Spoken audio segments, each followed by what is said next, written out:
to play them again next week at their place. Oh, also your team is dealing with a COVID outbreak. Now your coach can't coach in the game. You couldn't practice until Friday. Woe is me. This is just kind of our lot in life. We're the Browns. We'll try our best. Or Pittsburgh implodes out of the gates and you are laughing onto the divisional round. Pittsburgh and Cleveland. Ben Roethlisberger, their first playoff appearance since 17. Baker Mayfield. The Browns looking for their first playoff win since 95. Mike Prefer coaching Kevin Stefanski, tested positive for COVID-19. It's stupid. You ought to just be able to set the guy up in his house and let him call the game from home. That's not what they did. But right out of the gates, the first play, the snap is over Roethlisberger's head. Marquise Pouncey snaps it over his head. Carl Joseph's on the ball. It is a catastrophic start for Pittsburgh. And if you're Cleveland, you can't dream of something better than this. Actually, you can, and it will continue. You see, remarkably, just the 8th fumble in Pouncey's career in almost 9,000 snaps. Not long after, Roethlisberger looking for Benny Snell Jr. He's picked by M.J. Stewart. 2 turnovers and 2 possessions. The dog bone on the turnover chain. But can you cash it in? 3rd and 4. Jarvis Landry, perfect pass from Baker Mayfield, and he's got a first down. Hold that. Touchdown. Browns, 5 minutes into the game, are up 14-0. It can't be better than this to start the game. Actually, it can. Next Steelers possession, facing 3rd and 1, Derek Watt. First rush all season. Interesting call there from Mike Tomlin. Maybe he hasn't rushed it all year. They're not looking for it. They go 3 and out. We still got half of the first quarter to go. Nick Chubb running with ferocity. So is Kareem Hunt carrying Steelers into the end zone. 21-0 Cleveland. It can't get better than this if you're a Browns fan. Only it can. Still in the first, facing 2nd and 20. Roethlisberger looking for Deontay Johnson. Had problems with drops. This is a tip. And it's picked by Sheldrick Redwine. He stays on his feet. He's still on his feet. That's the 3rd turnover of the quarter. This unimaginably bad start for Pittsburgh is getting worse. Ben would add another pick in the half. 3rd career playoff game with 3 interceptions. 3rd and 3. This is the key. Not only are the Browns cashing in, they're cashing in with touchdowns. They don't settle for a single field goal. 28-0. The Browns, the first team with 28 points in the first quarter of a playoff game since the 1969 Houston Oilers.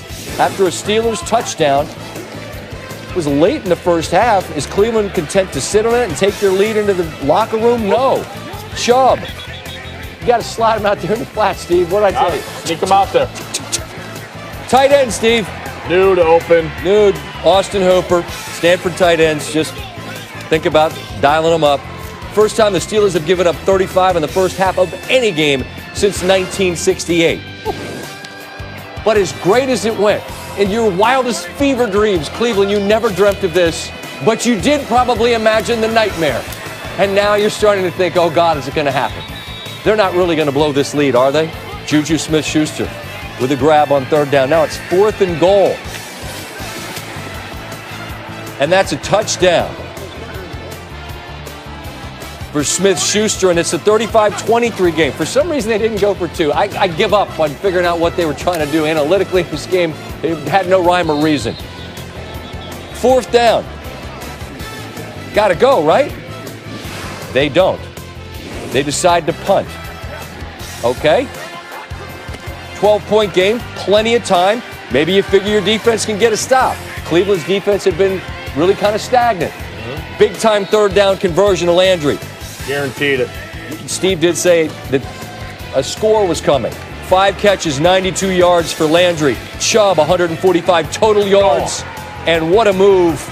And again, running with purpose and anger. And the Browns' lead is back to 42-23. So comfortable, right? Well, Pittsburgh, in the blink of an eye, right back down the field, zing to Chase Claypool. Steelers decide to go for 2, don't get it, 42-29. Sione Takitaki. It's Sione with a pick. That's the 4th of the game. And the Steelers' season, after a 28-0 hole was dug in the first quarter, there's no getting out of that. Obvious joy on the Cleveland sideline, and the end that Big Ben certainly could not have seen coming. At some point it'll be the end. You wonder when. When last we checked on the Browns' droughts, their next item on the checklist was getting to the playoffs or getting a playoff win since '94. Okay, that's taken care of. They can set their goals on the ultimate prize. Cleveland's never won the Super Bowl. The last NFL title came in 1964. Season is continuing for Cleveland. We'll talk about that in a bit. For Mike Tomlin and the Pittsburgh Steelers, it comes to a crushing and abrupt end. Not a lot to say. We didn't perform well enough tonight. Not coaching, not playing. You can chalk it up to the turnover game, but we weren't good enough in a lot of other areas in communication in terms of detail. Just not a good night for us. And in the single elimination tournament, we don't have a good night, you go home, and we understand that. But there's pain associated with where we are right now, and it ain't no running away from that. That's football and that's life. Ryan Clark joins us now. And Ryan, the other team didn't practice all week. You're at home, Pittsburgh. This is what happens. Ryan, how do you account for what happened? How you account for it is you're not physical up front. You can't run the football. You have a 38-year-old quarterback that you drop back over 50 times or at least over 40 times a game during the regular season, and he drops back tonight an enormous amount.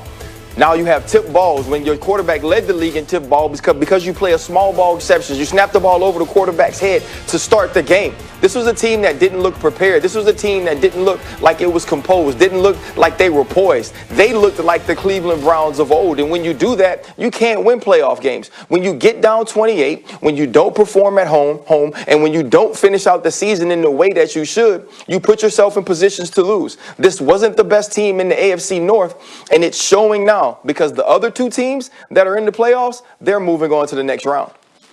I just mentioned Big Ben, and who knows what his future will be. I'm not asking you about him. I'm asking you about the Steelers' offense. As it was constructed in the last couple months of this season, you can't win a playoff game like this. I don't know how many regular season games you can win playing football like this. What do you make of sort of what they were at the end?